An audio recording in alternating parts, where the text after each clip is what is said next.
Now it is our pleasure to welcome in the head football coach, Kalani Sitake, into the Cougar Council Room, part of Studio B. Kalani's dressed like it's 0 degrees out there, which it basically is. Like, it's cold, man. Whenever you have the double hoods, you know, you just got to be careful. But, yeah, it'll pass. We'll be fine. This too shall pass. We need it to pass so we can get ready for spring. Exactly, but that's why you have an IPF too. That's right. We all felt warm inside when the Big 12 schedule was revealed yesterday. Yes, we did, Anchor Boy. It was very exciting, and it's still exciting. Almost 24 hours after it's been released, Kalani, what do you think of the inaugural Big 12 schedule for BYU? Well, it just seemed like when we first got invited to join the conference, it seemed so long ago, and so you just knew that it was coming, but just didn't really plan on it because we had so much to accomplish before then. And so now that we're sitting here in February, and it seemed about the right timing for us to see it. And you can feel the energy and the excitement from everyone, not just the fans, but even from the players. And the workouts yesterday was really nice. And so, yeah, I think this is going to be it's given the guys a really big boost of energy because now they see the schedule kind of sort itself out, and it's not as all over the place like it used to be. And I give a lot of credit to Tom and the administration for making the independent schedules work, but now there's going to be some familiar faces, and these are still new places to a lot of us, but I know I want to show off our fans, man, at home, and I can't wait for when you see the press release and the way they released it with the conference, a lot of the stuff they had was of our stadium, and so I'm excited for our fans back, here at home to represent and bring the noise, and then obviously I'm excited to see our fans out on the road and represent like they always do. Yeah, on that note, it was interesting to see Oklahoma fans and Cincinnati fans saying, like, I know where I'm going. I'm going to Provo. Going to Provo, yeah. I'm going to Provo. That's going to be my one trip. A lot of social media buzz about that. You mentioned all over the place. Do you like the balance of this? Like, you're never on the road more than 2 games in a row. You're never home more than 2. Got a bye week after week 5.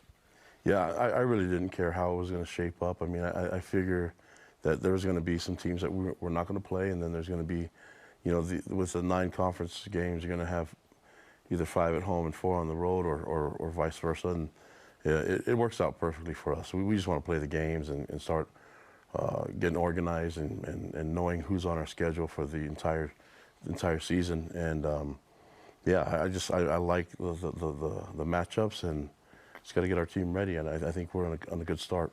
Okay, you said you didn't really care. So you didn't want Texas and Oklahoma in year 1? Because you got them both, which is exciting. Did you want both of them? Yeah, now that they're on there, of course, yes. Just in case, right? They bounce after a year? You knew you looked at the options and you say, okay, which ones are we not going to play? And that's not our decision. But now that the schedule's there, I'm happy. I'm really excited about the way it shapes up, and to have a bye in the middle of the season after the. You like that spot? Yeah, after the last 2 years of having it, after week 10, it's just something different, something new. I think we'll take advantage of it. Let's say we're able to, put some science behind it and see how to prep the guys for the first phase, then the break, and then to finish it off. So I think for the organization of it all and planning, I think it sets us up really nicely. Now, while the schedule has certainly become the headline because it's new and it's fresh and everyone's excited about it, that does, in a way, take away from today's signees. But we're going to do our best to give these guys the credit that they deserve, because these are players that are going to help you in these future Big 12 schedules and make some big plays. So let's start with the signees we just announced in the late signing day on February 1st. Running back L.J. Martin out of El Paso, Texas. What do you like most about L.J. and what he brings to the running backs room? Oh, he's a beast. And the guy breaks big-time runs, breaks tackles, makes cuts.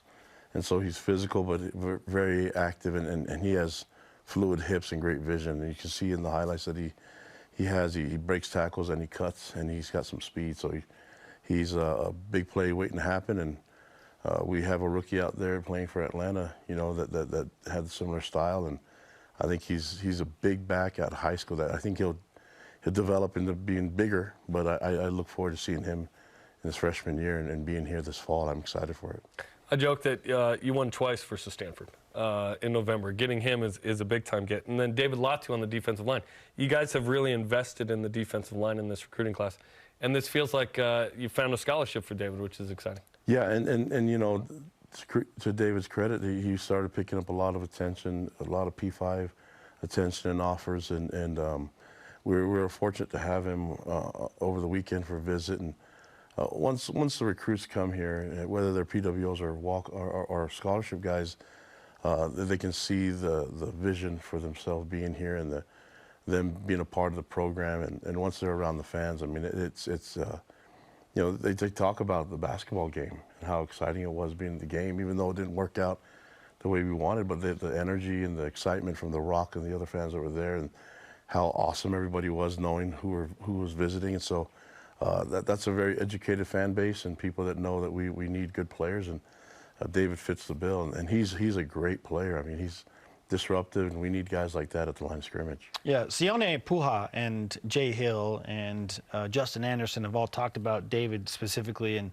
kind of said, like, we expect this dude to come in and make an impact immediately. What's a fair expectation for him? Well, whenever you go to JCs, I mean, and you know, we look forward to them and guys from the transfer portal to be in the mix right away. And so that's the you know, they bring a little bit more experience and maturity, and so having him in there is going to be a big plus for us. And the competition will be raised, and you know, we play the best, and so you got to win your spot. But feel good about him entering the team and being part of our culture and our family. We're really excited about him being on the D line. And his father passed away recently or something? That's right, and a little over a month ago, and you know, this is where his dad wanted him to be, and so it was a really emotional visit, but really cool for me as head coach to see how close he was to his family. And he had a number of family members here on the trip, and his mother and sisters, and so I think it all worked out, you know, the timing and everything, and here we are. But in addition to that, we have a bunch. I'm really happy with a preferred walk-on group, and you know, NCAA rules doesn't allow us to speak about them specifically, but I feel really good about this group. We've had some really good PWO groups in the past. There's guys, you know, that have been drafted from being a PWO. And Tyler Algier and Dax Mill, notably. Right, exactly. Yeah. And so we have I feel just as good about this group of PWOs as I have about that group, and so really looking forward to adding those guys, the pieces to the team. And then also, you guys do a great job of covering the guys coming from the transfer portal, and so it seems like we've been covering quite a bit since December to now. You guys have had. Hey, we have a daily show. We really appreciate it. Yeah. So with all that, and you know, with all that being said, I mean, the guys, it's good to talk about LJ, and it's good to talk about, you know, Latu, and so we'll see what else we can add to the mix in the next little bit with the transfer portal happening again in May, and what else when people start figuring out who else and what other things we were able to do after spring ball. Kalani Sitake is with us on BYU Sports Nation, the head football coach at BYU. Let's talk about the return missionaries. We just went through the 10 names on the list, 5 on offense, 5 on defense. I want to start with Raider Damuni because BYU fans, and certainly his father, Jack, who's a big part of the program, are excited about what Raider is going to bring back. In his situation, because he is so recently returned, what's the preferred timeline for a player like Raider?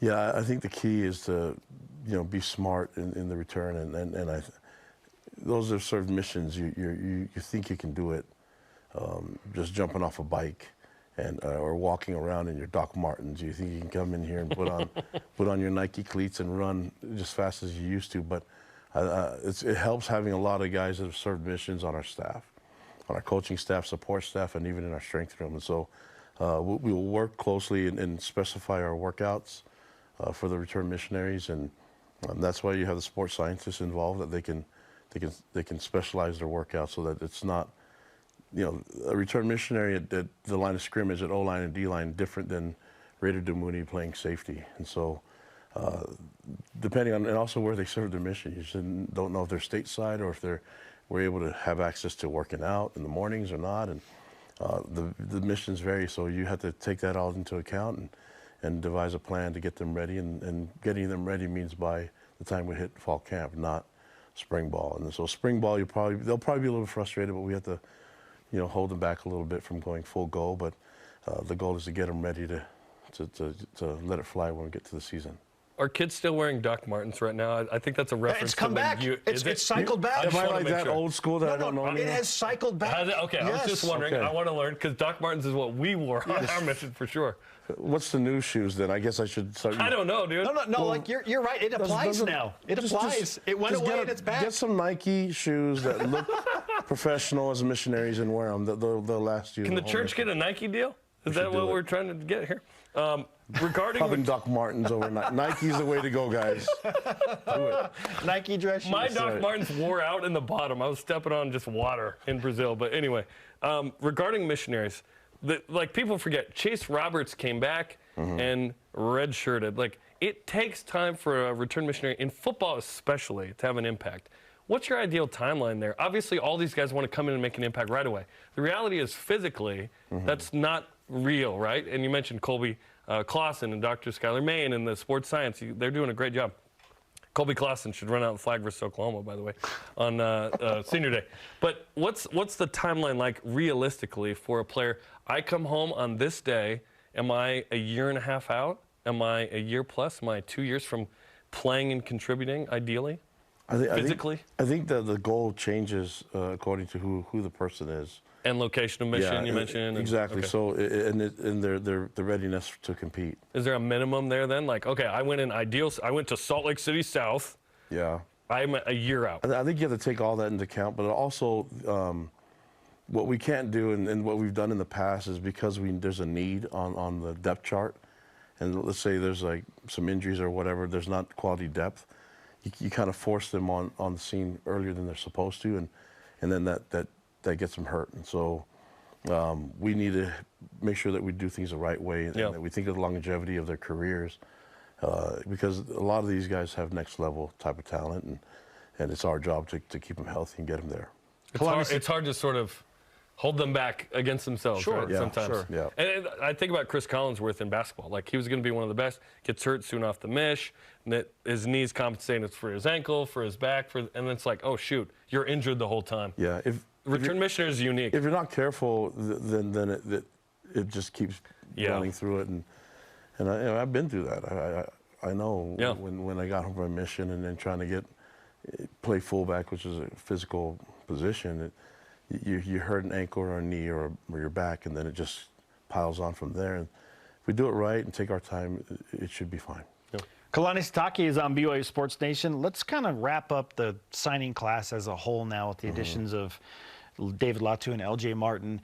We've heard that the composite score, and take that for what it's worth from these recruiting services, is going to be the highest it's ever been at BYU. So it's basically the average score of the player. Per player. So this is good, but how much do you pay attention to those types of things when you're assessing a class overall? Well, I think for me is looking at what the needs are and then projecting the return missionary program. So there's some that are going to go on missions first, and then others that are going to start right away. It's that balance, and then the guys that are coming in. So when you take all that into account, and now you have the transfer portal, which could hurt you, but I think we did a good job of replacing players that have left with good quality depth and experience. And so I think we're in a better spot than we've been in the past, and I give a lot of credit to our support staff, our recruiting department, Justin Addison, and then Patrick Hickman, Brandon Bradley, that entire staff, the support staff. I know all our directors have done a great job in the recruiting process throughout and that's just it's an annual, it's like the entire year, every day you're recruiting. And then obviously our coaches and our analysts and our GAs did an amazing job communicating, getting the right guys here, and then the fit that they are to our program and to the school. They're in line with the mission of our school and our team, which is right in line with the church. And so that's where we're headed. And I think it's now we know the schedule. It's all coming. It's all coming. It's being true, guys. This is like 2 years last year. You couldn't think about it, but now it's here. And let's go, man. I'm excited. I'm ready to roll. Absolutely. Spring ball will be exciting as well. It'll be fun. A lot of new faces, a lot of new fun stuff. Coach, we're looking forward to it. Thanks for the time, as always. You guys are awesome. Thanks, Go Kalani. Cougs. Love you guys. Go Cougs. Doc Martens.